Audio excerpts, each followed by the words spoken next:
అండపిండ బ్రహ్మాండాలను దద్దరిల్లేలా చండ ప్రచండంగా అఖండ తాండవం వాడుతున్న ఈ చిత్ర బృందానికి ముందుగా అభినందనలు తెలియజేస్తాను.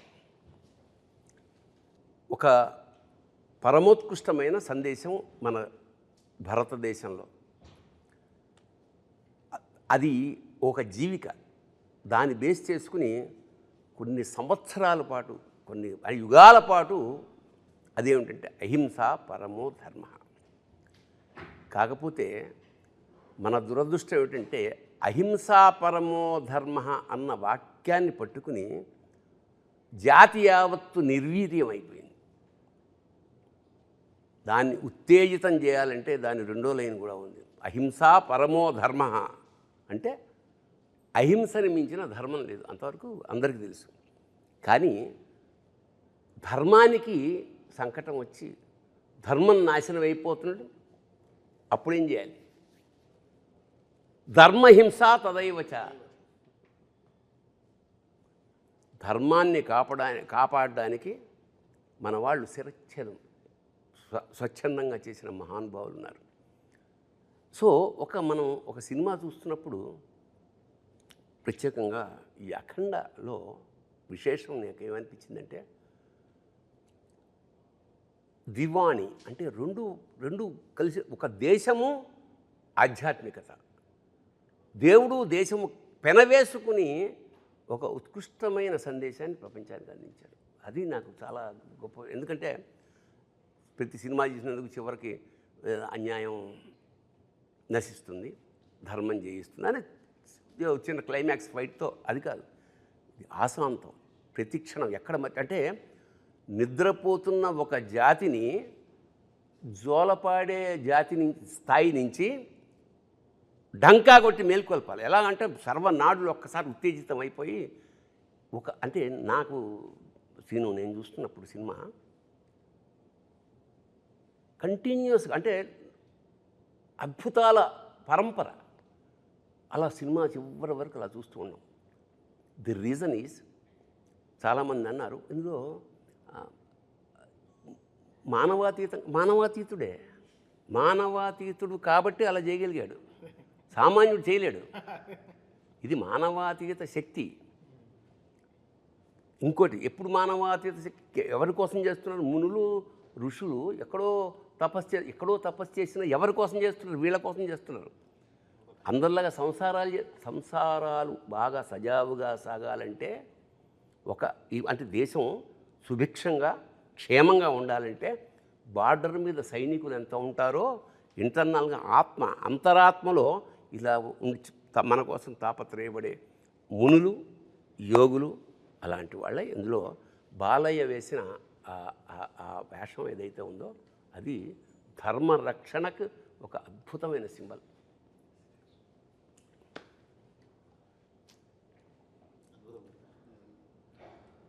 మామూలుగా మనకు అంటారు కదా గురుగారు, ఈశ్వరగం సర్వం అంటారు. అంటే ఈశ్వరుడు లేని చోటు అనేది ఏమీ లేదు, ఈశ్వరుడు అన్ని చోట్ల ఉన్నాడు. జనరల్గా ఏంటంటే మనకి పురాణం ప్రకారం కూడా ఈశ్వరుడికి లయకారుడు అని పేరు. లయకారుడు అంటే ఆయన సంహరించేవాడు కాదు, ఉపసంహరించేవాడు. ఆయన నుంచే పుట్టి ఆయనలో కలుస్తాం మనం. అలాంటి స్వీకరించే ఈశ్వరుడు సమాజాన్ని సంస్కరించడానికి బయలుదేరితే ఏంటన్నది మన అఖండ కథ. అసలు అది అద్భుతంగా కుదిరింది. అంటే ఈ సమకాలీన జీవితంలో మన ఈ కరోనా లాంటి, అంటే మనం పుట్టాక నాకు తెలిసి అంతకుముందు ఎప్పుడూ చదివాం, కానీ కరోనా పుట్టిన తర్వాత 2 ఏళ్ల పాటు నిశ్చలం, స్తబ్దం, స్థాణువైపోయింది. ఇంతటి సైలెన్స్, అంటే స్థాణు అంటే స్థాణో రుద్ర ఉమాపతి అని, శివుడికి స్థాణు అనే పేరు కూడా ఉంది. అవును, ఇంకా నిన్నటానికి అచంచల నిరంతర చైతన్యం అని కూడా ఉంది. అంటే అన్నీ తనలోనే ఉండే అలాంటి ఈ సబ్జెక్ట్ ఆరంభం ఒక సామాన్యంగా ఒక దేశాన్ని నాశనం చేయడానికి. అంటే దీనికి మీరు తీసుకున్న రిఫరెన్స్ ఏమిటో నాకు తెలియదు. సంస్కృతం పట్ల ఇష్టం కన్నా కూడా రీసెర్చ్, అంటే నిన్ను నాశనం చేయాలంటే చాలామంది సర్ఫేషియల్గా కుదరదు, సర్ఫేషియల్గా ఏదో తెలుసుకుని స్టడీ చేయాలి. నీ వేదాలు ఏమిటి, నీ శాస్త్రాలు ఏమిటి అన్నీ స్టడీ చేసి సంస్కృతాన్ని ఆపోసన పట్టి వేదాల్ని ట్రాన్స్లేట్ చేసి ఆ మూలాల్ని తెలుసుకుని ఆ తర్వాత విధ్వంసం మొదలెట్టారు. మెకాలే అనుకుంటా కదా, 1835లో మెకాలే అనే ఆంగ్లేయుడు వాళ్ళ సుపీరియర్ బాస్కి రాస్తున్న ఒక లెటర్ తర్వాత ప్రింట్ అయింది. I have travelled the length and breadth of India and I have not seen a single beggar or a thief. అంటే ఎప్పుడు ఇది 1835లో నేను యావత్ భారతదేశాన్ని ఆమూలాగ్రం సమగ్రంగా పరిశీలించినప్పుడు ఒక బిచ్చగాడు కానీ ఒక దొంగ కానీ నాకు కనపడలేదు ఈ దేశంలో. ఇలాంటి దేశాన్ని మనం హస్తగతం చేసుకోవాలంటే we have to break the very back bone is their culture. వాళ్ళ సంస్కృతిని నడుము విరగొట్టగలిగితే మనకి పాదాక్రాంతమైపోతుందన్న ఒక్క పాయింట్. 1835 నుంచి వాళ్ళు ఎంతయ్యా, దాదాపు 250 ఏళ్లలో మన భాష అంటే మనకి పెద్ద నామోషి, తెలుగు మాట్లాడడం నామోషి, మన కల్చర్ అంటే మనకు నామోషి. మనం బొట్టు పెట్టుకోవాలంటే 32 సార్లు ఆలోచన ఏమన్నా అనుకుంటారేమో. సో అలాంటి ఒక విచిత్రమైన వికృతమైన స్థితి నుంచి మళ్ళా ఒకసారి ఒక చారిత్రాత్మక విషయాన్ని డంకా మీద దెబ్బకొట్టి చెప్పింది అఖండ. ఇక్కడ పైగా మూలం భారతదేశం యొక్క మూలాల్ని దెబ్బకొట్టడం అంటే అదే కల్పవృక్షం. భారతదేశం అన్నదే కల్పవృక్షం ప్రపంచానికి. ఎటువంటి జ్ఞానాన్నైనా ఎటువంటి విషయాన్నైనా చెప్పగలిగినటువంటి కల్పవృక్షము, ఐశ్వర్యాన్ని ప్రసాదించగల భారతదేశం చెట్టు మీద కూర్చొని దాని మూలాన్ని దెబ్బకొట్టడం అంటే అదెంత హాస్యాస్పదం. అది పడితే వాడే పడతాడు, మూలాన్ని దెబ్బకొడితే కొట్టడానికి వీల్లేనటువంటి విషయం అది. అంతటి మూలాల్లో అంటే భారతదేశం మూలం ఎట్లా ఉంటుందంటే ఒక వేరును తెంచుదామని చూస్తే ఇంకో వేరు బలంగా వెళ్తుంది భూమిలోకి. ఎందుకంటే అప్పటి నుంచి వచ్చింది కదా శబ్దగుణకం ఆకాశం అన్నారు మొదటి నుంచి. ఆకాశాద్ వాయు, వాయోరగ్ని, అగ్నేరాప, అద్భ్య పృథివీ, పృథివ్యా ఓషధయ, ఓషధీభ్యో అన్నం, అన్నాత్ పురుష అన్నారు వేదంలో.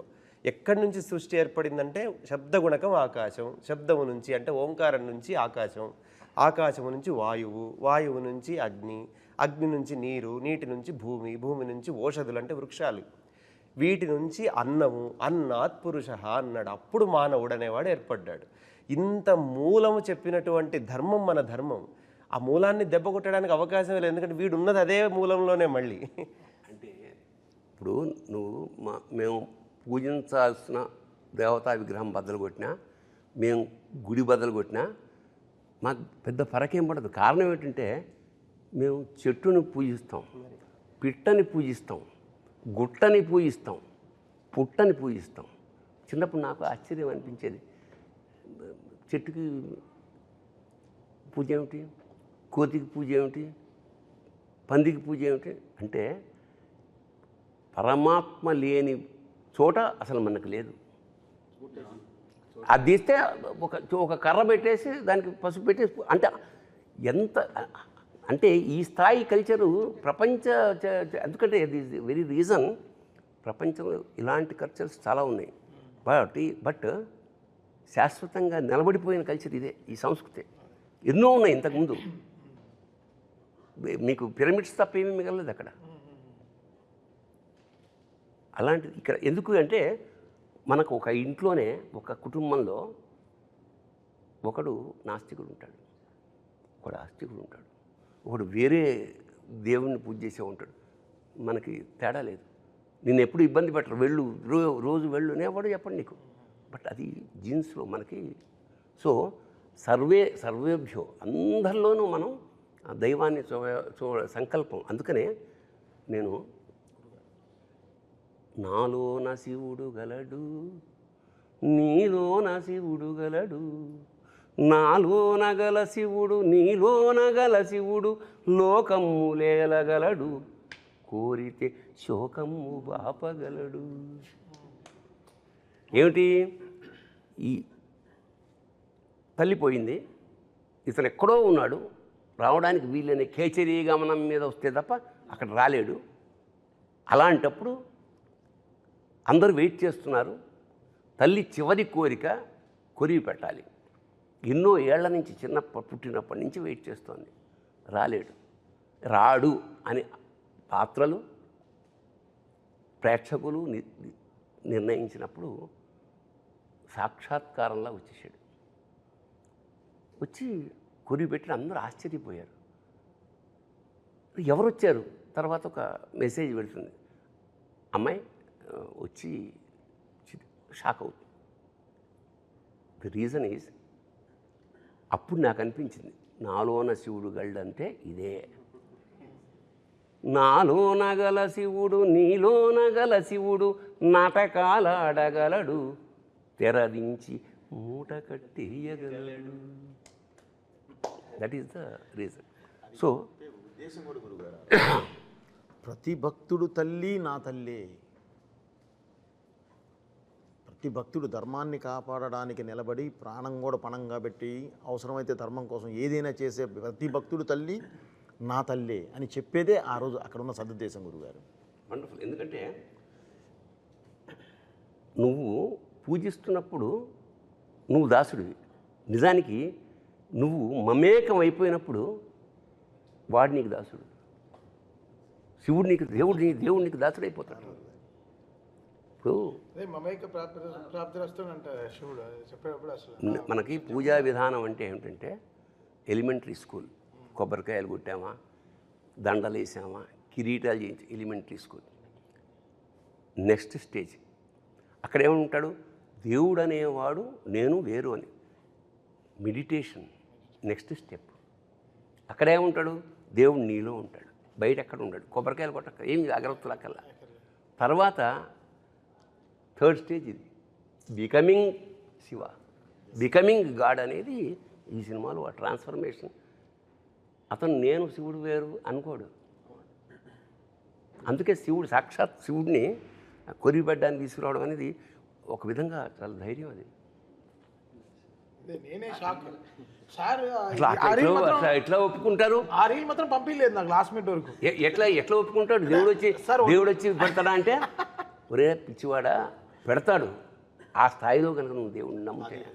అది 8వ రీల్ మాత్రం ఆపారు. 8వ రీల్ ఏంటి సార్ అంటే, సార్ సపరేట్గా మన ఇద్దరు కూర్చోవాలి మీకు చెప్తానని 9th రీల్ వచ్చేసింది. 8th రీల్ మాత్రం ఆపారు. బట్ చూసినప్పుడు అలా ఒక వేరే మూమెంట్. సో ఓకే, దీనికి ఆర్ఆర్లో వాయించేయచ్చు. బట్ దీనికి ఒక శివుడికి ఒక పాట, శివుడే అమ్మ రూపంలో పాడితే ఎలా ఉంటుంది, ఒక అమ్మ రూపంలో పాట పాడితే ఎలా ఉంటుంది అన్నప్పటికీ వెంటనే ఆ ట్యూన్ కంపోజ్ చేసి డైరెక్టర్ గారికి వినిపిస్తే ఆయన అప్రూవ్ చేయడం, వెంటనే దానికి అంత జనరల్గా నేను నమ్మేది ఏంటంటే, ఇప్పుడు పాడతాం తన పాడతాం, బట్ గుండెనే గొంతు చేసే పెనివిటి అనే వర్డ్ రాయడం అనేది గొప్ప. అంటే పేరు పెట్టడం అనేది గ్రేట్. అలా ప్రాణం పోసిన శంకరుడా అనేది ఆయన రాసిన విధం ఆ పాటకి అలా తీసుకొచ్చి ఒక 100 కిలోలు బరువు పెట్టేసి వెళ్ళిపోయింది. సో ఇంకా ఆ బరువుని పరువు పోకుండా కాపాడే బాధ్యత మాది. కరెక్ట్గా అది ఎలా దాన్ని ట్రాన్సిషన్ కరెక్ట్గా ఇది పెట్టేటప్పుడు ఎలా చేయాలి, ఎక్స్ప్రెషన్కి ఎలా తీసుకెళ్ళాలి సినిమాలో చాలా ఎక్సర్సైజ్ చేసాం. ఫస్ట్ అఖండాకే చాలా ఎక్సర్సైజ్. అంటే జగపతి బాబు గారు దానం ఇస్తారు కదా ఇది బిడ్డని, అక్కడి నుంచి కాశీకి ఓ ట్రాన్సిషన్ ఉంటుంది. దానికి కూడా వెరీ ఆర్గానిక్గా దానానికి ఏంటి మంత్రం అది వెళ్ళినప్పుడు కరెంట్గా శివుడు మన శివుడు దీంట్లో నుంచి నీటి బొట్టు పట్టేటప్పుడు కరెంట్ అంతా ఆఫ్ అయిపోతుంది. కాశీలో ఆఫ్ అయిపోయి మళ్ళీ స్టార్ట్ అవుతుంది, మళ్ళీ మంచి వెలుగు స్టార్ట్ అవుతుంది. సో ఈ studying of more things. Actually after Akhanda కొంచెం లైఫ్లో బ్యాలెన్స్ చాలా బాగా చేసుకోవడం మొదలుపెట్టాను. బ్యాలెన్సింగ్ అంటే ఒక బ్యాలెన్స్ వచ్చింది. అంతవరకు ఆడుతూ పాడుతూ తిరిగేవాడిని, ఇప్పుడు చదువుతూ పాడుతూ తిరుగుతున్నాను. సో దీని గురించి ఎంత స్టడీ చేయాలి, ఇప్పుడు ఏదో అఖండ సినిమా వచ్చేసింది అనే కాకుండా దీన్ని ఒక సినిమా లాగా చూడకుండా how can I be the transporter of this, ఈ సనాతన ధర్మం గురించి, ఈ శివుడు గురించి ఎంత ఇప్పుడుండే జనరేషన్కి ఎంత ట్రాన్స్పోర్ట్ చేయగలను మ్యూజికల్గా, how can I transport it to the people's ears అనేది. జనరల్గా మంత్రాలు అందరూ వింటారు, బట్ ఇప్పుడు ఉండే వాళ్ళకి వాళ్ళ ఇయర్కి ఇప్పుడు ఉండే జనరేషన్ వాళ్ళకి ది వే దే ఆర్, అంటే మంత్రం అర్థం కాకపోయినా ఆ మ్యూజిక్ అర్థం అవుతుంది. అదే అంతే, because this note language no language. So నేను ఈరోజు చూస్తున్నాను కమెంట్స్ అన్నీ చూస్తాను యూట్యూబ్లో. జూక్ బాక్స్ రిలీజ్ అయిన వెంటనే చాలా రోజుల తర్వాత జూక్ బాక్స్ రిలీజ్ చేశాం. ఇంతకుముందు అది లేదు, సింగిల్గా వెళ్ళేది పాటలు. 9 పాటలు ఒకేసారి రిలీజ్ అయిన తర్వాత వెంటనే కమెంట్స్ చూసాం. రాత్రి 12ంటికి లాంచ్ చేసాం ఇది జూక్ బాక్స్. అంటే ఎంతమంది మేల్కు నుండి దాంట్లో వెంటనే ఒక 1000 లక్షల్లో కమెంట్లు వచ్చేసి అసలు అక్కడ ధైర్యం వచ్చింది. అంటే అంతవరకు కారు జాగ్రత్త తోలుతున్నాం, అక్కడ సీట్ బెల్ట్ వేసింది కరెక్ట్గా, ఓకే ఇంత చేసాము ఆ పని అని. బట్ ఆయన తీసిన సినిమా అంత గొప్ప సినిమా. నేను అదే చెప్తాను, మీరు మనం మ్యూజిక్ కొట్టడం కాదు అక్కడ, బికాస్ నేను ఇండిపెండెంట్గా నేను ఆల్బమ్ రిలీజ్ చేయలేదుగా, ఓ సినిమాకి కదా పనిచేశాను, ఒక చిత్రానికి కదా పనిచేశాను. సో ఆ చిత్రంలో అంత బలం ఉంటేనే ఆ మ్యూజిక్ తీసుకుంటుంది. సో ద క్రెడిట్ కృషి అందరూ ఒక వంట అద్భుతంగా కుదరాలంటే అన్ని పాళ్ళు సమంగా కుడాలి. ఇంకోటి ఏంటంటే మామూలుగా చాలా రకాల డ్యాన్సులు ఉన్నాయి, వాటిని నృత్యం అంటాం, నాట్యం అంటాం. కానీ తాండవం అనేది ఎక్కడ? తాండవం ఎప్పుడవుతుంది? ప్రళయకాల ఆ సౌండ్, తాండవ శబ్దంలోనే ఆ ఒక మ్యూజిక్ ఉంది, ఆ సౌండ్. సో మామూలు డ్యాన్సులకి శివుడి చేసే తాండవానికి సంధ్యవేళ వేరియేషన్ ఉంటుంది. సో అంత డ్యాన్స్ చేసినప్పుడు ప్రమధులందరూ వాయిస్తుంటారు అక్కడ. ప్రమధులు అంటే చుట్టుపక్కల ఉండే వాళ్ళందరూ. ఆ సౌండ్ ఎలా ఉంటుంది? చెవులు బద్దలైపోతాయి. సో మనం వాడు సరదాగా చెప్పినా ఏం చెప్పాడంటే, జాగ్రత్త నాది కాదు పూచి, ఆ సినిమా రిలీజ్ అవుతుంది, అవన్నీ సర్దుకుని కొంచెం క్లీన్ చేసి పెట్టుకోండి, బద్దలవుతాయి నాది కాదు అన్నాడు. అది సరదాగా అన్న సత్యం. అదేంటంటే గురుగారు, సౌండ్ కరెక్ట్గా బయటికి ఇది అవ్వాలంటే సర్దుకోని కరెక్ట్గా క్లీన్ చేయకపోతే అడ్డుపడి పగులుతాయి. అంతే తప్ప లేదు, ఇది అని కాదు. సరదాగా అన్న సత్యం అంటున్నా. ఈ విషయంలో గురుగారు నేను గురుగారితో కానీ తమన్ సార్తో కానీ నేను ప్రయాణం చేస్తూ ఉన్నాను కదా అఖండ మొదటి పాట నుంచి. అంటే ఉద్దేశం మంచిదైతే ఫలితం ఎప్పుడు గొప్పగా ఉంటుంది గురుగారు. నేను వీళ్ళిద్దరిలోనూ బాగా గమనించిన విషయం ఏంటంటే ఉద్దేశం. మన ఉద్దేశం ఎప్పుడైతే హానెస్ట్గా ఉంటుందో దాని తాలూకు అవుట్పుట్ కూడా ఎక్స్ట్రీమ్గా ఉంటుంది. అంటే మనందరికీ తెలిసిందే, మన విద్య, మన ధర్మం, మన సినిమా ఏదైనా సరే, సినిమా సిట్టింగ్ కానివ్వండి, మ్యూజిక్ సిట్టింగ్ కానివ్వండి, మన శాస్త్రం కానివ్వండి, ఫస్ట్ మనం తర్కం, తర్వాత తత్వం. ముందు తర్కం చెప్పి తర్వాత తత్వం చెప్తాం. లాజికల్ అంటే ఏదో ఒక సందర్భంలో మనం శివుణ్ణి కూడా అడిగాము, అవునయ్యా నువ్వు లేకుండా నాకు పరమార్థం లేదు, నేను లేకుండా నీకు పరివారం ఏడుంది, నేనే కదా నీ పరివారం అని ప్రశ్నించే జాతి మంది. అటువంటి ఉద్దేశంలో నేను డైరెక్టర్ గారితో మొదటి నుంచి ట్రావెల్ అవుతున్నప్పుడు కానీ అంటే మనం ఏదో చెప్పాలి కళ్యాణ్ ఇందులో. అంటే అర్ధజ్ఞానం ప్రమాదం, మీరు ఇందాక అన్నట్టు అర్ధజ్ఞానం ఎప్పుడూ ప్రమాదం. అది ఆనాటి భారతమైనా ఈనాటి భారతమైన, మహాభారతం నుంచి మన భారతం దాకా జరుగుతున్న సమస్య అదే. మనకి సగమే ఫస్ట్ లైన్ తెలుస్తుంది, రెండో లైన్ తెలియదు. ఇందాకట్లాగా అహింసా పరమో ధర్మ అక్కడే ఆగిపోయాడు. కాదు, ధర్మహింస తదైవ చ, అట్లా ప్రతిదీ. అది అద్భుతమైన మాట అఖండాలో చెప్పి రెండో పాటకు వచ్చేలోపు ఇంకొక మంచి మాట చెప్దాం కళ్యాణ్ అని చెప్పి, స్వధర్మం నిధనం శ్రేయ పరధర్మం భయాభవ అని చెప్పి అంటే డైరెక్టర్ గారు ఎంత ఫార్వర్డ్ ఉంటారంటే, కళ్యాణ్ నెక్స్ట్ కూడా మనం రామో విగ్రహవాన్ ధర్మ అన్నారు అందరూ, రామో సత్యపరాక్రమ అని చెప్పాలి మనం అనేటువంటి ఒక థాట్. అంటే ఏం లేదు సార్, ఇప్పుడు అంటే ఆ నిమిషంలో బ్రతకటం అంటాం గురుగారు. ఆ నిమిషంలో బ్రతకటం అంటే నాకు ఎప్పుడు తమన్ సార్ చెప్తారు, కళ్యాణ్ ఒక పబ్బుకు రమ్మంటే ఎవరైనా వస్తారు కళ్యాణ్, సరదాగా సాయంత్రం ఎంజాయ్ చేద్దాం పబ్బుకు రమ్మంటే వస్తారు. బ్రాహ్మీ ముహూర్తంలో గుడికి రావడం కష్టం, లేచి గుడికి రమ్మంటే కష్టం. ఆ గుడికి తీసుకొని రావాలి, ఎందుకంటే ప్రతి గుండెని గుడి చేసే సినిమా ఇది, ప్రతి గుండెని గుడి చేసేటటువంటి సినిమా ఇది. ఈ సినిమాకి మనం అతను రాసిన పాటలో అమ్మలాగా కాసే ఉమ్మని, అది లైన్ కడుపులో దాచిన ఉమ్మ నీరు నువ్వేనని చెప్పకుండా మారాన్ చేసే మాదేవ. అది అంటే సృష్టి నాకు ఎంత విచిత్రం అంటే, మామూలుగా పిల్లాడు పుట్టిన తర్వాత 4 అడుగులు వేస్తే ఎక్కడ జారిపోతున్నాం, తల్లి తండ్రులు భయపడి గిలగిల్లాడిపో, అలాంటి వాడు గర్భంలో ఆ నీళ్లల్లో ఆ ఉమ్మ నీటిలో మోస్ట్ అంటే అంత జాగ్రత్తగా ప్రపంచంలో ఇంకా ఎవరు ఉండరు. చలికి వణుకుచుండే సర్వప్రపంచము, చలికి వణుకుచుండే సర్వప్రపంచము తల్లి కడుపులోని పిల్ల తప్ప. ఏంటంటే అది? సో దీన్ని చాలా అందంగా పట్టుకున్న సాహిత్యం అంటే కళ్యాణ్ అంటే ప్రధానంగా సినిమాకి పెద్ద తెలివితేటలక్కర్లేదు జనానికి, అందరికీ అర్థమయ్యేలా సింపుల్ భాష. బట్ సందర్భాన్ని బట్టి ఈ సినిమాలో అతను ఉపయోగించిన పదాలు, మాట్లాడిన భాష ఎక్స్ట్రాడినరీ. అందుకని కళ్యాణ్ ఇది నీకు టర్నింగ్ పాయింట్ ఒక విధంగా. అలాగే తమన్ గురించి నేను ఒక వాక్యం రాశాను, అతను సౌండ్ అదేమిటంటే, నాదస్వరూపుడైన పరమేశ్వరుడి అఖండ తాండవానికి అనుగుణంగా లయాత్మకంగా శరీరంలోని నాడులు, సిరలు, ధమనులు కూడా ఊగిపోయేలాగా సంగీధమన్ జన్మధన్యం. దాని నుంచి ఒక మాట అన్నారు సార్. మీరు ఇందాక ప్రమాదగణాలు అన్నారు చూసారా, ప్రమాదగణాల్లో మీకు తెలుసు సంగీతం అనేటప్పటికి భృంగీశ్వరుడు. అవును, భృంగిలా వాయించారు ఆయన ఈ సినిమా మొత్తాన్ని, భృంగిలాగా మోసారు. ఆ సంగీత శబ్దం అనేది అపర భృంగి అయి ఆయన చేశారని నేను ఆ ప్రయోగం ఉన్నాను. ఏంటంటే ఈ జనరేషన్ వాళ్ళం కాబట్టి ప్రవచనాల్లో ఎక్కువ దిగదు. దిగదే సో మెనీ థింగ్స్ మైండ్లో ఉంటాయి కాబట్టి సాయంత్రం క్రికెట్ ఆడదాం, నైట్ డిన్నర్ అమ్మాయి వంకాయ కూర బంగాళదుంప కూర, ఇంత ఆలోచనలో ఉంటాం. లైఫ్ ఒక రోజు అలా ప్లాన్ చేసుకుంటాం. సో ప్రవచనంలో మంచివి కొన్ని దిగవు. బట్ సినిమా ఆయన ఫస్ట్ హాఫ్ నాకు ఇచ్చిన తర్వాత ఆయన చెప్పిందల్లా సినిమాలో అర్థమైంది. ఓహో ఇది చూస్తూ ఉంటే సినిమా ఒక రీల్ 1లో అక్కడ మన అష్టదిగ్మనంలో అసలు దీన్ని ఇంకా నేను ఫిక్స్ అయిపోయాను, ఇంకెళ్ళి ఇంకా గుడికి వెళ్ళి తలుపులు మూసేయాలి ఇంకా అసలు ఇంకా అంటే ఇంకా ఎవడు దీని తర్వాత ఇంకా థియేటర్కి బయట ఇంకా వాట్సాప్ ఫేస్బుక్లో ఎవరు చూడకూడదు, ఇంకా లోపలికి వెళ్ళిపోయి ఇంకా లాక్ చేసేయడమే అంతే. 2.5 గంటలు ఇంకేం అసలు ఎవడు ఫోన్ చూడకూడదు. అలాగే శివతత్వాన్ని విష్ణుతత్వాన్ని పరమాద్భుతంగా మిక్స్ చేశాడే. ఇప్పుడు శివుడి ముందు నంది ఉంటాడు, లాంగ్ షాట్లో హనుమంతుడు ఉంటాడు. ఎందుకు ఉంటాడు? ఉంటాడేమో, ఉంది గుళ్ళు కదా, అన్ని పంచారామ అన్నీ ఉండొచ్చు.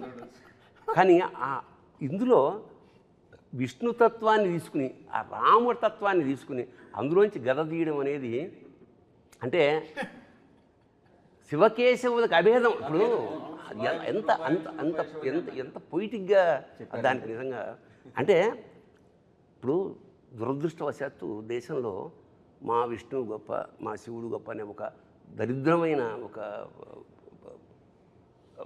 భావన ఉన్నది. మద్భక్త శంకరద్వేషి నా విష్ణు పురాణంలో చెప్తున్నాడు విష్ణు, మద్భక్త శంకరద్వేషి, మద్వేషి శంకరప్రియ. నా భక్తుడై శంకరాన్ని ద్వేషించేవాడు, శివుడి భక్తుడై నన్ను ద్వేషించేవాడు, యోభౌ నరకం యాంతి యావశ్చంద్ర దివాకరం. సూర్యచంద్రులంతవరకు వాళ్ళకి ముక్తి లేదు. ఎందుకంటే రెండు నేనే, ఒకే కాయనికి ఉన్న రెండు నేను. ఈ రెండుని విడదీసి సపరేట్గా చెప్పకుండా చాలా ఆ సోలం ప్లేస్కి ఎప్పుడైతే గద వచ్చిందో తెలియకుండానే విష్ణుతత్వం ఎంటర్ అయిపోయింది. అదొక అద్భుతమైన transformation as a creative director. మంచి అన్వయం కూడా చెప్పాలి సార్ మీకు. సినిమాలో ఫస్ట్ హాఫ్లో చూసినప్పుడు స్తంభం నుంచి నరసింహస్వామి ఆవిర్భవిస్తాడు, చిన్న 2 నిమిషాల ఘట్టం చూపిస్తారు. దానికి మళ్ళీ సెకండ్ హాఫ్ ఎలా లింక్ అన్నది ఒక చిన్న విశ్లేషణ ఉంది నా వరకు నేను ఆలోచించింది. ఎందుకంటే పోతన గారు భాగవతంలో చెబుతారు, ప్రహ్లాద హిరణ్యకశిపు రంజన భంజన నిమిత్తాంతరంగ బహిరంగ జేగీయమాన కరుణా వీర రస సంయుతుండును మహాప్రభావుండునైన శ్రీ నృసింహదేవుండు ఆవిర్భవించినని కనుంగొని ఏం చెప్తారు ఆయన. అది ఈ 2 లైన్లు ఈ సినిమాలో కనపడతాయి చూస్తే. ఎందుకంటే వచ్చింది ఒకటే ఎంట్రీ, హీరో ఒకటేసారి ఎంట్రీ ఇస్తాడు నరసింహస్వామి స్తంభం నుంచి. కానీ ప్రహ్లాదుడికి అన్నాళ్ళు ఎదురు చూస్తున్న భగవంతుడిగా కనిపించాడు. అదే హిరణ్యకశిపుడికి మహాప్రళయమే కనిపించాడు. ఒకటే దేవుడే వచ్చినవాడు. ఈయనకేమో కరుణ వీర రస సంయుతుండు అంటే కరుణ చూపిస్తున్నాడు భక్తుల మీద, ఇటు రాక్షసుల మీద వీరరసాన్ని ప్రకటిస్తున్నాడు. ఒకటే అఖండనే, తనను నమ్ముకున్న వాళ్ళు ఎవరున్నారో వాళ్ళందరినీ కాపాడుతున్నాడు, అటువైపు రాక్షసులందరినీ సంహరిస్తున్నాడు. ఈ 2 నరసింహస్వామి యొక్క తత్వాన్ని ఆ శివుడి రూపంలో అఘోర రూపంలో ఉన్న అఖండకు మళ్ళీ ఆపాదించినట్లుగా అనిపిస్తుంది. అఖండ తాండవం విషయంలో సార్ మనకి అఖండాలో కూడా ఈ గౌరవం వచ్చింది కానీ సార్, అఖండ అప్పుడు చాలా బాగా చేసావని భుజం తట్టిన వాళ్ళు ఉన్నారు, టీం అందరినీ భుజం తట్టిన వాళ్ళు ఉన్నారు, షేక్ హ్యాండ్లు ఇచ్చిన వాళ్ళు ఉన్నారు సార్. బట్ అఖండ తాండవంకి వచ్చేలోపు చెయ్యెత్తి నమస్కారం పెడతా ఉన్నారు సార్. అది ఈరోజు థియేటర్లలో ప్రేక్షకుల తాలూకు వాళ్ళ తాలూకు అన్వయం ఏదైతే ఉందో, బాలయ్య బాబు విగ్రహం, ఆ గెటప్ ఒకటి ఫస్ట్ ఫ్రేమ్ నుంచి చివరి ఫ్రేమ్ వరకు ఆ కన్సిస్టెన్సీ ఆఫ్ క్యారెక్టర్ అసలు ఎక్కడైనా డ్రాప్ లేదు. అదే ఇమోషన్ అలా అలా నాకు అనిపించింది. కాళీయుడి పడగల మీద విషం కెక్కించే నృత్యం చేసిన బాలకృష్ణుడు విరాట్ స్వరూపం చెంది శివుడై అఖండ తాండవం ఆడాడు. ఇక్కడ దాచుకున్నాడు, అక్కడ కక్కించిన వాడు ఇక్కడ దాచుకున్నాడు. నిజంగా అంటే సార్ రేరుగా ఒక వ్యక్తి నేను హాయిగా అంటే ఈ వేషం పరిపూర్ణమైన తృప్తితో చేశాను అని బాలయ్య వెనక్కి తిరిగి చూసినప్పుడు ఈ సినిమా ఖచ్చితంగా ఆయన వెనక్కి తిరిగినప్పుడు అఖండ మాత్రం కనిపిస్తుంది. ఎందుకంటే ఆ గెటప్ సాక్షాత్ ఇప్పుడు ఇతనే శివుడేమో అని అక్కల సాక్షాత్ స్వరూపు తెలిసిపోతుంది. రెండింటి మధ్య అభేదం కనిపిస్తుంది నాకు. పైగా ఆ డైలాగు వాడు విభూది కొండ అన్నం అనేది అబ్బబ్బబ్బబ్బబ్బ. ఎందుకంటే విభూది కొండని ఆపేది ఎవడో చెప్పారు. విభూతిర్భూతిరైశ్వర్య అణిమానికమస్తద అణిమా మహిమా చేయవ. విశేషం ఏంటంటే ఈ విభూది ఏదైతే ఉందో ఇది విభూది అంటే ఐశ్వర్యం, భూది అంటే ఐశ్వర్యం, విభూది అంటే మహైశ్వర్యం. మరి మహేశ్వర్యాన్ని ఇక్కడ ఎందుకు రాసుకుంటామంటే ఒరే ప్రపంచంలో ఏ ఐశ్వర్యమైనా అల్టిమేట్గా ఇదేరా, రోజు కొంచెం రాసుకో నీకు ఐడియా వస్తుంది. అల్టిమేట్గా బాలయ్య చేతిలో ఫైనల్గా ఉండేది ఏంటి, ఎవడైనా ఎన్ని చూడలేదు రాజు అంటే. అలాంటి విభూది కొండ అండంలో అన్వయం ఒకటి. తెల్లగా ఉంటుంది కొండ, హిమాలయాలు తెల్లగా ఉంటాయి, స్వచ్ఛతకి మారిపోయారు. అనంతమైన అండ ఆ బంగారు కొండ లేదా మంచు కొండ లేదా విభూది. ఆ కొండ విభూది కొండ అని ప్రయోగించడం మాత్రం ఐ రియల్లీ ఎంజాయ్. అలాగే క్లైమాక్స్లో మనవాడు రాసిన సంస్కృతి పల్లవి ఏంటి పల్లవి ఒకసారి అను. అఖండ హైందవం హైందవం హైందవం విశ్వరచన వైభవం. ఒకసారి పులకించేసింది అన్నమాట. అంటే లెండి ఇంకా చాలు, ఈ నిద్ర చాలు, ఇంకా తమను వస్తున్నాడు కొట్టండి. మేల్కొల్పు అంత స్ట్రాంగ్గా నిజంగా ఇది ఒక సినిమా కాదు, ఒక అనుభవం, ఒక అనుభూతి, ఒక ఆరాధన, ఒక దాన్ని అంటే విస్మయం, అంటే విభ్రాంతి చెందుతాడే మనిషి, అలా స్టన్ అయిపోయి చూడడం. అది ఈ సినిమాలో సాధ్యపడిందంటే ఇది ఒక్కళ్ళ కృషి కాదు. ఎప్పుడైనా సరే కెప్టెన్ ఆఫ్ ద షిప్ అని డైరెక్టర్ ఉంటారు, ప్రొడ్యూసర్ ఏమన్నా ఓనర్ ఆఫ్ ద షిప్, మిగతా అందరూ నడిపారు పడవని. పరమేశ్వరుడి కృప ఉంది పైన. ఒక ఒక ఒక ఒక ఆర్టిస్ట్కి జన్మ సాఫల్యం అంటే ఇప్పుడు అన్నగారు చేసిన చాలా వేషాలు ఉన్నాయి కదా, రాముడుగా కృష్ణుడుగా. ఇవాళ ఆ వేషంగా ఎవడు ఫీల్ అవ్వాలా, చాలా కాలం ఇంట్లో ఫోటోలు ఇంట్లో దేవుడి ప్లేస్లో పెట్టారు. అలాగా ఒక చేతన, ఒక విస్మయం కలిగించిన బాలకృష్ణ జీవితంలో ఇది వెనక్కి తిరిగి చూసుకుంటే మాత్రం.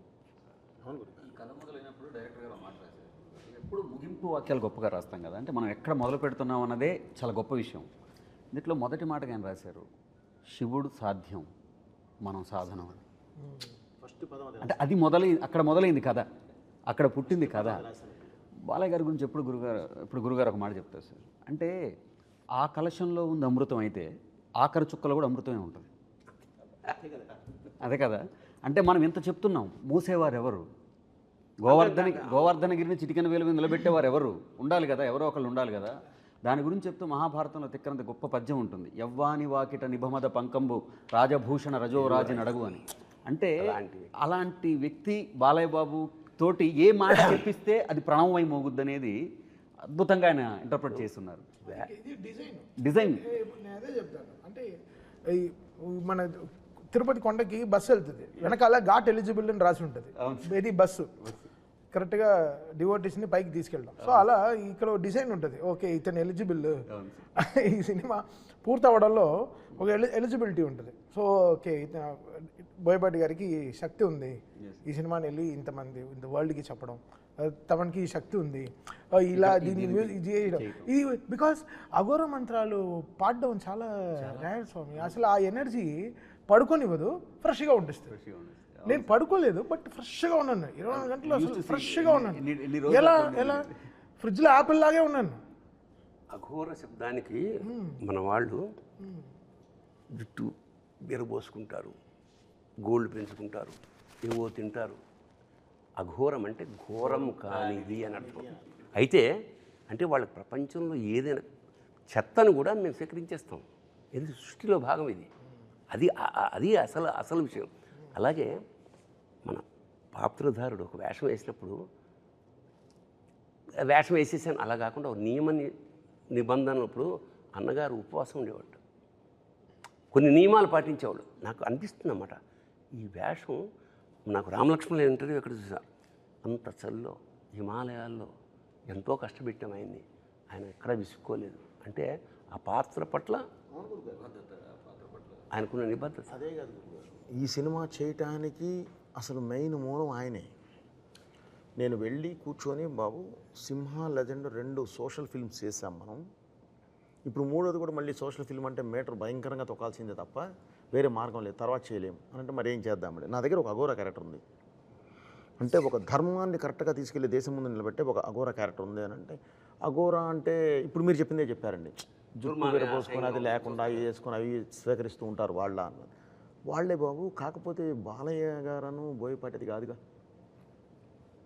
మనం తీసుకెళ్లే విధానం ఒకటి ఉంటుంది కదా. అంటే టైం స్టార్ట్ అయిందండి, ఓన్లీ 30 సెకండ్స్లో సరే గెటప్ టెస్ట్ ఎప్పుడు ఇంతేనండి కదా. ఎందుకు నువ్వు అనుకున్నావు కదా, నువ్వు కాన్ఫిడెంట్ కదా, చాలు నాకొద్దు గెటప్ టెస్ట్ ఎప్పుడు, ఓకే బాబు మీరు చెప్పండి మంచి రోజు, ఓకే అయిపోయింది అంతే అండి. దానికి మించి అసలు ఎక్కడ డిస్కషన్ కూడా లేదు, వెళ్ళిపోయాం. సో అప్పుడు ఏంటంటే గురువుగారు ఇలాంటిది అద్భుతంగా చేయగలం, ఎందుకంటే మనకు బాధ్యత పెరిగింది.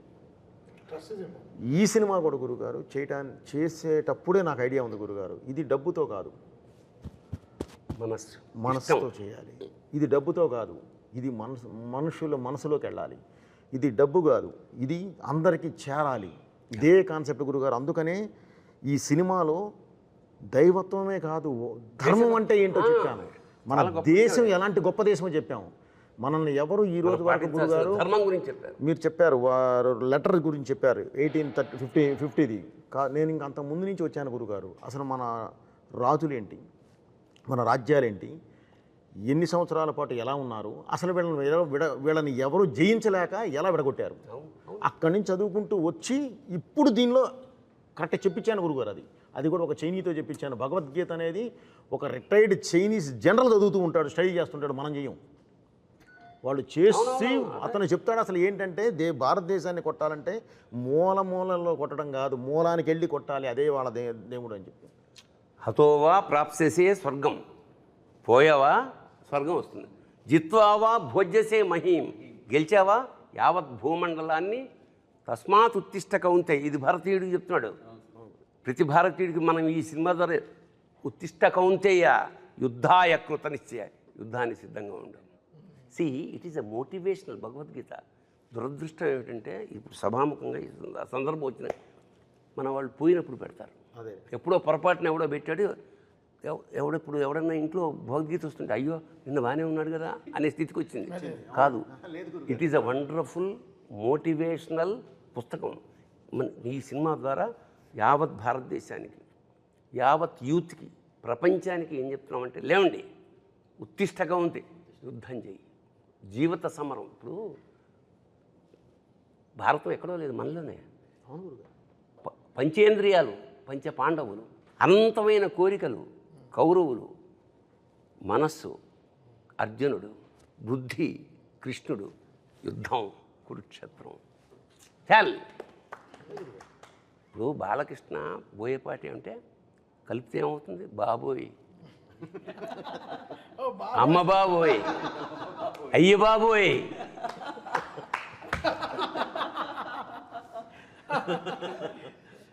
That is the film. Wonderful experience అంతే. హైందవం గురించి అంటున్నప్పుడు కూడా ఎందుకంటే మూలమే ధర్మం.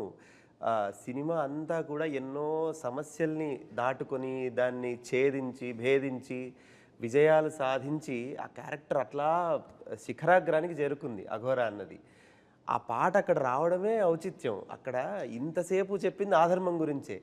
ఏ ధర్మం గురించి మనం పోరాడామో గెలుచుకుంటూ వచ్చామో ఆ ధర్మం ఇది అని చెప్పే సందర్భం అది చివరిలో. అక్కడ ఇంకొక గొప్ప విషయం ఏమిటంటే ఈ తల్లి గురించి ప్రస్తావన వచ్చినప్పుడు ఇది తల్లి తండ్రికి ప్రతి తల్లిదండ్రికి ఇచ్చినటువంటి ఒక నమస్కారపూర్వకమైన చిత్రం అనుకుంటాను నేను. ఎందుకంటే జనని అన్న క్యారెక్టర్ని కాపాడడానికి మొదటిసారి అఖండ బయటకు వస్తారు తపస్సులోంచి. ఆ తర్వాత తల్లికి సంస్కారాలు చేయడానికి మళ్ళీ వస్తారు, అదే అఖండ.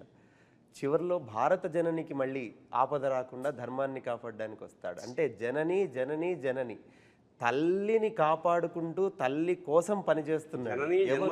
మరి అట్లా జననిని జనాన్ని అందరినీ కాపాడుతూ మరి తండ్రి ఎక్కడున్నాడు అంటే పరమేశ్వరుడు మమైక్య ప్రాప్తిరస్తు అని శివుడు వచ్చి కలిపేసుకుంటాడు మళ్ళీ జననిని. ఈ తల్లి తండ్రికి ఒక నమస్కారపూర్వకమైనటువంటిది చిత్రం ఇది. ఇదేం చేసామంటే గురుగారు, మామూలుగా ప్రవచనం ఇవన్నీ ఏంటంటే మామూలుగా మనం సాత్వికంగా 10 మందికి చాలా అర్థమయ్యేలాగా అర్థవంతంగా చెప్తాం గురుగారు. ఇదేంటంటే ప్రతి ఒక్కళ్ళకి చిన్న బిడ్డ దగ్గర నుంచి పెద్దవారికి కూడా చేరేలాగా ఒక ఎనర్జీ, ఒక కమర్షియల్, ఒక మాస్ యాడ్ చేసి చెప్పాం గురుగారు. ఎందుకంటే అందుకనే ఆ ధర్మం దీని దగ్గర మాట్లాడేటప్పుడు కూడా గురుగారు ధర్మం గురించి క్వశ్చన్ చేసేవాళ్ళని దానికి ఆన్సర్ ఇచ్చేవాళ్ళని పరమేశ్వరుడినే పెట్టి క్లియర్గా అంటే ఇది మన ధర్మం, ఇది మనం భారతీయులు అంటే ఇంత పవర్ఫుల్ పర్సన్స్, వీళ్ళు ఇలా ఉంటారు. కాకపోతే ఈరోజు ఇది కొంచెం ఇలా డివైడ్ అయిపోయి ఇలా వెళ్ళిపోయి ఉన్నారు, అది కాదు మనం, ఇదిగో ఇది మనం అని చెప్పే సినిమా ఇదండి. అందుకనే చిన్న పిల్లలు కూడా తల్లిదండ్రులు తీసుకెళ్ళి చూపించాలి అనే ఒక్క దీంతోనే ఈ సినిమా చేయడం జరిగింది గురుగారు. కొన్ని శబ్దాలని కాంటెంపరీలో చాలా నెగిటివ్గా ప్రొజెక్ట్ చేస్తున్నారు గురుగారు. ఇప్పుడు అరాజకం అంటాం, అదేం తప్పు శబ్దం కాదు, రాజరికం కానిది అరాజకం. అట్లా హిందూ సనాతన ఇవన్నీ ఏదో ఒక బూచి శబ్దాల్లాగా సృష్టించారు. వాటి తాలూకు నిజమైన విషయం ప్రపంచం మొత్తానికి తెలవాలి. అందుకనే సనాతన ధర్మము అంటే సనాతనం అంటే ఎప్పటిదో కాదు, ఎప్పటికీ ఉండేది అని చెప్పి ఊరికే తట్టి చెప్తే అర్థం కాదని కొట్టి చెప్పారు డైరెక్టర్ గారు. ఊరికే తట్టి అంటే చెప్తే అర్థం కాదు కదా. మనము జడ పదార్థాల్లో ఉన్నాం కాబట్టి అదే అంటున్నా, ఇది ఈ శంఖం, ఈ తాండవం ఇది మొదలైంది, ఇది ఆగదు. ఇంకో విషయం అంటే పాటలు నేను ఎప్పుడూ చెప్తాను, పాటలకి రాయడం ఓకే, వాళ్ళకి లెంత్లు 4 నిమిషాలు ఉంటాయి. అంటే ఒక పల్లవి, ఒక చరణం, ఒక ఆర్డర్ ఉంటుంది, ఓకే దీని తర్వాత ఇలా ఉండాలని. కథకి మన సిచ్యువేషన్కి సినిమాకి సిచ్యువేషన్కిలో బ్యాక్గ్రౌండ్ స్కోర్కి రాయడం సామాన్య విషయం కాదు. అది డైరెక్టర్ గారు డైలాగ్ వర్షన్ అయి ఉండాలి, ఆయన నాకు ఇచ్చే ఆ 2 నిమిషాలు అయి ఉండాలి. దాంట్లో ఆ డైలాగ్ వర్షన్ని వీళ్ళు పాటలాగా నేను ఒక మీటర్ ఇస్తాను, ఆ పాటలాగా దాన్ని ట్రీట్మెంట్ చేయాలి. ఆయన ఎందుకు నాకు ఇస్తారు? ఇక్కడ ఒకడు ఉన్నాడు, తమన్నా ఒకడు ఉన్నాడు, తప్పిస్తూ ఉంటాడు, వాడికి ఇద్దామని ఈ స్పేస్ ఎడిటర్లో ఆయన ఆలోచిస్తే తగ్గించేయచ్చు. ఎడిటింగ్లో ఒకడు ఉన్నాడు, ఈ ట్రస్ట్ ఇస్ వెరీ బిగ్. ఆయన నమ్మి ఈ స్పేస్ ఇచ్చారా, ఓకే నన్ను నమ్మి 2 నిమిషాలు ఇచ్చారు, ఓకే దీన్ని మనం ఎలా కాపాడుకోవాలి. సో ఆ గ్రడేషన్లో నేను ఓకే మన ఇంగ్లీష్ ర్యాప్ రాసేస్తాం, అన్నీ వచ్చేస్తాయి. బట్ ఈ కథకి ఇప్పుడు ఆ శివుడు అక్కడికి వచ్చినప్పుడు ఎలా రావాలి, అక్కడ శివ అనేది ఎలా రావాలి, కనకవ్వ అని ఒక గొంతుని ఎలా తీసుకొచ్చి ఒక ఆత్మని ఎలా చెప్పాలి, పాడే ఆవిడ కూడా ఆత్మగా ఉండాలి. ఆవిడ దీనికి ముందర నాకు పాడింది రమణ ఏయ్ చాలా ఒక మాస్ పాట పాడింది. సో ఈ ఆవిడ గొంతులో నేను అనుకుంటాను ఓకే మాస్ పాట పాడినా ఎందుకు సక్సెస్ అయింది, ఆవిడ గొంతులో ఏదో బలం ఉన్నట్టేగా. సో ఆ బలాన్ని మనం దేనికైనా వాడుకోవచ్చు. ఇప్పుడు బలాన్ని పొడుగ్గా ఉంటే ఏదైనా ఎగ్జాక్ట్లీ. ఆవిడ వచ్చి అసలు ఈ పాట పాడినప్పుడు శివ పాడినప్పుడు ఆవిడ అంత ప్యూర్గా పాడారు, అసలు స్ట్రెస్సే లేకుండా ప్రశాంతంగా పాడారు. అంటే ఈయన ఇచ్చిన లిరిక్స్ కూడా ఎక్కడ స్పీడ్ బ్రేకర్ లేని రోడ్ లాగా ఇచ్చారు చక్కగా. అంటే మన రింగ్ రోడ్ లాగా వెళ్ళండి, మీరు ఎంత మైల్ స్పీడ్లో అయినా వెళ్ళండి. సో ఎలా దాన్ని స్మూత్ నుంచి చేయాలని, బికాస్ ఇంత ఆర్ఆర్ నుంచి దాని ముందరే నేను చెప్పాను కదా చాలా కష్టం బోయపాటి గారి సినిమా ఆర్ఆర్ చేయడం అనేది ఇంకా చాలా కష్టం ఇంకా. నాకు ఒకటి అనిపించిందయ్యా, పరమేశ్వరుడు బాలయ్యకి త్రిశూలం ఇచ్చాడు, ఈయనకి డమరుకం ఇచ్చాడు. మనందరికీ సక్సెస్ ఇవ్వాలి. ఇందులో కూడా గురుగారు, నేను భగవంతుడి దయ వల్ల వీళ్ళందరితో చేసే జర్నీలో కొంచెం స్పేసెస్, ఎన్ని బార్స్ ఏది ఇస్తే ఇది వస్తుందో కూడా కొంత దేవుడి వల్ల ఒక నాలెడ్జ్ ఫామ్ అయిపోయి ఉంటుంది. దాని ద్వారా కొంత ఆ స్పేసెస్ కూడా కరెక్ట్గా ఇక్కడ తమన్ గారు ఏమి ఇవ్వగలరు, ఏమి ఇస్తే బాగుంటుంది, ఏది కూర్చోబెట్టగలం అనేది ప్రతిదీ వారికి నేను ఆ స్పేస్ ఇస్తానండి. ఇచ్చి తర్వాత మాట్లాడుకుంటాం.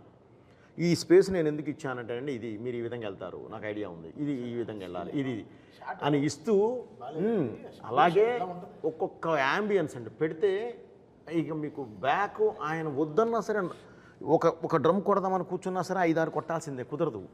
ఎందుకంటే ఆ ఫ్రేము, ఆ యాంబియన్స్, బ్యాక్ లేపే యాంబియన్స్, ఆ సిచ్యువేషన్ డిమాండ్ మొత్తం ఆ దీనిలో తీసుకొస్తాం గురుగారు. పైగా ఇందులో ఇతను మనం ముందే చెప్పామండి, బాలయ్య గారిని ముందే చెప్పాం. మురళీమోహన్ గారి ద్వారా నీకు ప్రపంచానికి ఒక ప్రళయం రాబోతుంది, ఒకటి కాదు ఎన్నో వస్తూనే ఉంటాయి, అవన్నీ నువ్వు ఎదురెళ్ళాలి అంటే అష్టసిద్ధి సాధనే మార్గం, ఇంకా వేరే మార్గం లేదు. అష్టసిద్ధి సాధన చేసి బయటకు వచ్చిన వారి అందులో సాధించిన వాళ్ళకు ఉండే శక్తులు ఏంటో మన గూగుల్లో కొడితే కూడా వస్తాయండి. మానవాతీత శక్తి. సో ఆ శక్తిని ఉపయోగించే కొంతే ఉపయోగించండి, మొత్తం కూడా ఉపయోగించలేదు. వాళ్ళు జ్ఞానం అవ్వగలరు, విశ్వరూపం చూపించగలరు, అంత దూరం వెళ్ళాలి మనం. జస్ట్ ఆయుధం ఇచ్చి ఆపాం అంతేనండి. ఆ తర్వాత చేస్తే ఏదో చేస్తాం కానీ ఆ ఆయుధం ఇచ్చి ఆపాం ప్రస్తుతానికి. సో అతీత శక్తిని ముందే చెప్పామండి, సూపర్ హ్యూమన్ అని. అవునా, చెప్పే తీసుకుని వెళ్ళాం మనం.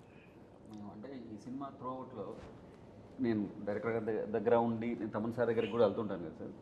అంటే ప్రతిసారి ఎనర్జీ అంటాం కదా, శక్తి కేంద్రాలు, జనరల్ తెలుగులో చెప్పాలంటే శక్తి బోయపాటే ఎనర్జీ. సార్ అంటే ఇక్కడ మనం ఒక శక్తి పట్టుకొని అక్కడికి వెళ్తాం కదా సార్. అక్కడికి వెళ్ళేటప్పటికి ట్యూన్ కానీ ఏదైనా సిద్ధం చేసి పెడతారు కదా తమన్ గారు. అక్కడికి వెళ్ళిన తర్వాత ఏమిటో మనం చూసిన దానికి 10 మినిట్లు పైన వస్తున్నారేనా అని తమన్ సార్ నేను ఎప్పుడు చెప్తాను సార్. అంటే అఖండ సినిమాని నిర్వచించడానికి బోయపాటి గారు ఉన్నారు, దాన్ని అభినయించడానికి బాలకృష్ణ గారు ఉన్నారు, అర్థం చేసుకోవడానికి చరాచర సృష్టిలో ఒక్కరే ఉన్నారు తమన్ సార్. ఇది నేనేం పొగట్ట కోసం ఏం చెప్పట్లేదు, ఎందుకంటే నేను చాలా దగ్గర నుంచి ప్రయాణం చేసిన దాంట్లో నీకు అర్థమైంది కదా. అంటే అక్కడికి వెళ్ళేలోపు డైరెక్టర్ గారి మనసులోకి మరి దూరి అందులో అంత పరకాయ ప్రవేశం చేసి, అంటే ఎక్కడో అంగుష్ట మాత్రంగా ఉన్న విశ్వరూపంలో చూడటం అంటాం చూసారా, అలా చూస్తారా ఆయన? ముందు కూర్చుని ఆయన తల ఆడుతుందా అని చూస్తాను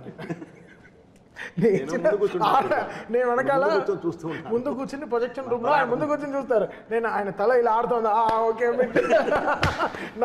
ఆయన అయిన తర్వాత అలెక్సా అంటారు. మాకు అలెక్సా ఒక లైట్ ఉంటుంది, అలెక్సా లైట్స్ ఆన్ అంటుంది. సార్ అమ్మాయిని పిలవండి అంటారు, అలెక్సాని పిలవండి, అలెక్సాని పిలవండి వచ్చి ఒక కౌగులింతలు కానీ చేసుకొని. బికాస్ నేను ఎలా చూస్తానంటే, ఇప్పుడు ఆయన చెప్పిన డైలాగే, ఇప్పుడు ఫస్ట్ దాంట్లో మర్యాద ఎలా ఒక డైలాగ్ ఉంది కదా, ఎలా పిలవాలో, చాలా డిఫరెన్స్. నాకు అంతే, నేను ఈయన దగ్గర నుంచి కరెక్షన్ రాకుండా ఉండడానికి ఎంత రెస్పెక్ట్, ఈ సినిమాని అర్థం చేసుకున్నానా అనే పాయింట్లోనే ఉంటాను. నేను ఇక్కడ గొప్పగా నేను హారర్ చేసేసానని కాదు, ఆయన కథని అర్థం చేసుకున్నాను. Logic is very simple understanding. So దీన్ని నేను ఒక్కడనే కాదు, సో మా టీంలో అందరు పిల్లలే, అసలు ఎవ్రీబడి ఈజ్ అండర్ 25-30 ఇయర్సే. సో వీళ్ళకి బాలకృష్ణ గారి సైజు, ఫిల్మ్ సైజు, బోయపాటి గారు పెట్టే యాంగిల్స్, ఆయన ఎప్పుడూ చెప్తారు కదా 30 పెట్టి ఇలా చూస్తానని అంటారు కదా, అది గ్రౌండ్ లెవెల్లో అర్థం చేసుకోవడం చాలా కష్టం. అందరు చిన్న చిన్న మానిటర్లో పనిచేస్తారు, అంతే సైజ్ మానిటర్లో పనిచేస్తారు. బట్ మనం 70 mm ఊహించుకోవాలి, 70 mm ఈ సౌండ్ ఎలా ఉంటుంది రేపు థియేటర్లో 2.5. అప్పుడు మేము చెప్పినట్టు 75-77 days RR చేసాం, బట్ జనాలు చూసేది 2.5 గంటలేగా. లీనియర్గా 2.5 hours ఎంత మనం ఎలా ట్రావెల్ అవుతున్నాం అనే సైన్స్ మనలో లేకపోతే మనం వీ కాంట్ బ్యాలెన్స్. అది వెరీ అది చాలా, అది నేర్చుకుంటే చాలా, నేర్పితే కూడా రాదు, చాలా it has to come inside, inner science రావాలి. ఆ విషయంలో నేను తమన్ గారికి కూడా చాలా కృతజ్ఞతలు చెప్పాలి సార్. ఎందుకంటే సాహిత్యం ఎంత అద్భుతంగా వచ్చినా సినిమాను మొత్తం సినిమా చూసి అర్థం చేసుకునే అవకాశం ఉండకపోవచ్చు. అంటే రచన వరకు మేము ఉంటాం కాబట్టి ఆ మొత్తము అర్థం చేసుకొని ఆ సీన్కి ఏం కావాలి దాన్ని అది దానికి ఏమాత్రం తగ్గకుండా ఆ సారాన్ని మళ్ళీ మాకు ఇస్తే కదా మేము రాయడానికైనా అది వీలుగా ఉంటుంది. దానికి మొత్తం credit నేను తీసుకోలేను గురుగారు. శ్రీకృష్ణనే మాతో ఇప్పుడు ఇది ఈ సక్సెస్ ఇది అఖండ అనే ఒక పల్లకి, దానికి మొదటి బోయి, మిగతా అందరం మనం పట్టి తీసుకెళ్తున్నాము. అంటే ఇతను వీళ్ళతో పనిచేసింది నేను మాత్రం కాకుండా టీంలో కూడా, అంటే మ్యూజిక్ సైడ్ శ్రీకృష్ణ గారు, అద్వితి అని ఒక అమ్మాయి, ఇంకా శృతి అని ఇంకో అమ్మాయి, ప్రకృతి అని ఇంకో అమ్మాయి, వాగ్దేవి అని ఒక అమ్మాయి, ప్రణతి అని ఇంకో అమ్మాయి, వీళ్ళందరూ చాలా వీళ్ళ తపస్సు ఏంటంటే మనకు కరెక్ట్గా పనిచేయాలని. సో అందరూ ఈక్వల్ రెస్పెక్ట్స్ ఇస్తూ వస్తేనే అన్ని కరెక్ట్గా కామాలు పంచువేషన్స్ కరెక్ట్గా ఉంటాయి, లేకపోతే అలా లూజ్ అయిపోతాయి. అదే టీం కూడా, అంటే మా టీం కూడా అసలు ఓషో కానీ, అసలు హరి కానీ, శశాంక్ గారు కానీ, అసలు వీళ్ళందరూ ఈయన చెప్తారు టీము సూపర్ టీం సార్ మీకు అంటారు. సో అది ఎప్పుడు అదే ప్లేయింగ్ 11 క్యాప్టెన్ ఒకటి ఉంటే చాలుగా, 11 మంది కరెక్ట్గా ఆడాలిగా, అప్పుడే గెలుస్తాం. సో అది ఫెంటాస్టిక్గా పాజిటివ్గా ఉండే టీం, పాజిటివ్, ఎగ్జాక్ట్లీ మెయిన్ పాజిటివ్గా ఉండే టీం అండి. అది గురుగారు ఇప్పుడు ఈ సినిమా భారతదేశం ఆత్మ అని ఇప్పుడు ఫస్ట్ నేను అదే చెప్పాను. ఈ సినిమా భారతదేశం ఆత్మ అని అంటే ఆ ఆత్మ ఇవాళ థియేటర్లలో కలా ఫ్లో అయ్యి ప్రతి వైపు నుంచి కూడా రెస్పాన్స్ వస్తూ ఉంటాయి. అంటే చెప్తారు కదా sir, cinema is mutual respect and mutual belief అని, mutual belief and mutual respect అని, దాని తాలూకు రిఫ్లెక్షన్స్ కానీ ఇవాళ త్రూ అవుట్, అంటే నేను బేసికలీ నేను బాలయ్య బాబు అభిమాని కదా సార్, త్రూ అవుట్ ఎక్కడి నుంచి వస్తున్నా కానీ ఆ ఎనర్జీ అనేది. విచిత్రం ఏంటంటే ఎవరి అభిమాని అయినా ఇందులో బాలయ్య కనపడలా, ఒక శివతత్వమే. నాకు కూడా క్వశ్చన్ మార్క్ వస్తుంది ఒక్కొక్క రీల్ తర్వాత. దీని తర్వాత ఇంకేం చేస్తారు, ఇంకో ఫైట్ ఉందన్నారు, దీని తర్వాత ఇంకేం చేస్తారు, ఇంకేం చేస్తారు, అయిపోయింది. ఆదిని చంపేశారు, నెక్స్ట్ ఏంటి హనుమంతుడు. ఎలా మెన్షన్ చేయాల్సిన ఒక పేరు మాత్రం ఆది. ఎందుకంటే ఒక పాజిటివ్ ఎనర్జీకి కరెక్ట్గా నెగిటివ్ ఎనర్జీ అంటే అతని పెర్ఫార్మెన్స్ నిజంగా హ్యాట్స్ ఆఫ్ నిజంగా. అంటే ఈయన తట్టుకోవడం మానవ సాధ్యం కాదు కదా, అంచేత అతను పడాల్సిన శ్రమంతా మనకు కళ్ళ ముందు తెలిసిపోతుంది. అది ఆయన పైనుంచి వెళుతున్న బాలయ్య గారి మీద నుంచి వెళుతున్న విభూది, నేను శ్రీశైలం నుంచి తెప్పించిన ఒరిజినల్ విభూదేనండి. ఆయనకి మన ఒరిజినల్ విభూతి గురుగారు 100 కేజీలు అక్కడి నుంచి తెప్పించి, ఎందుకంటే అది ముక్కులోకి వెళ్తే మామూలు అయితే ఎలర్జీస్ వస్తాయి, అందుకని అక్కడి నుంచే స్వామివారి దగ్గర నుంచే తెప్పిస్తామండి. తెప్పించి దాన్ని ఆయన మీద వాడాము. అలాగే ఆదికి బ్లాక్ ఒక నెగిటివ్ అని చెప్పడానికి ఒక ఇది కలర్ యూజ్ చేస్తాం కదా గురుగారు, అది కూడా ఒరిజినల్ కోల్ నుంచి జాగ్రత్తగా ఇది చేసాం గురుగారు. ఏది కళ్ళల్లో పడ్డా ముక్కులో పడ్డా ఎలర్జీ రాకుండా, కానీ అది ఒరిజినల్ సీజీ ఇది ఉండదు. కొడితే 4 కంప్రెసర్లు పెట్టి కొడితే జుబ్బు మనకి గుర్తుంటుంది, మన వస్తుంది గురుగారు. అప్పుడు ఓపెన్ అవుతాయి మన ఫ్యాంటమ్ కెమెరాలు 2, 500 ఒకటి 700 ఒకటి, క్లంగ్ మనకి. క్లంగ్ అనేవాడు బాగా వాడతారు. Clang sir, clang Manali sir. Okay సరే, ఓకే. ఈ క్లంగ్ని నేను వెతుకుతూ ఉంటాను, ఈ క్లంగ్ని ఎలా తేవాలి. ఓకే, అంటే ఆది గారి విషయం గురించి వచ్చింది కాబట్టి, బట్ మనం ఇంత సంస్కృతంలో ఇలా వెళ్తున్నాం కాబట్టి ఈ లాంగ్వేజ్ ఆది గారికి హీబ్రూ లాంగ్వేజ్ వాడడం. So Hebrew is the most against language of against మన సాంస్క్రిట్ అన్నమాట. సో ఆ లాంగ్వేజ్ ఆయనకు వాడి ఆయన టీంలో హీబ్రూ లాంగ్వేజ్ వాడడం జరిగింది, దాని తగ్గ మ్యూజిక్ కరెక్ట్ జరిగింది. సో డిజైన్కి సమిష్టి కృషి తప్ప వచ్చి కూర్చున్నాయి గురుగారు. ఇది ఒకటే ఏంటంటే జనానికి ఇది వెళ్ళాలి, నెక్స్ట్ జనరేషన్ దీనివల్ల ఈ సినిమా వల్ల ప్రభావితమై ఎంతో కొంత వాళ్ళు అలవర్చుకోవాలి. ఎందుకంటే ఇది ముందు కూడా అని చెప్పినట్టు ఇది అఖండ అనేది ఒక జాగృతం చేసే, జాతిని జాగృతం చేసే ఒక మహా అనుభూతి, మహాకావ్యం. ఒక చిన్న, అంటే అన్ని పాజిటివ్గా మాట్లాడుకున్నాం కదా, ఒక నెగిటివ్ విషయం ప్రస్తావన ఇస్తా. అంటే చూసిన జనాలు ఇదేంటిది కొడితే అలా లేచిపోతున్నారు, ఇదే మనిషిని బట్టి హారతి తిప్పేస్తున్నారు అని కొంచెం ఏంటంటే వేళాకోళం చేసిన సందర్భాలని. మరి దానికి అంటే నాకు అనిపించింది ఏమిటంటే అతను మామూలు మనిషి కాదు, అఖండ అనేవాడు మానవాతీత శక్తి అన్న. మరి దీనికి మీరు ఏం జస్టిఫికేషన్? నేను ఓవరాల్గా ఒక హీరోయిన్కి హీరోకి కెమిస్ట్రీ ఉంటుంది, బాలయ్య గారికి ఒక డైరెక్టర్కి హీరోకి ఒక కెమిస్ట్రీ కొట్టడం చాలా రేర్. సో వీళ్ళ కెమిస్ట్రీని ఫిజిక్స్ రూపంలోనే చెప్తారు.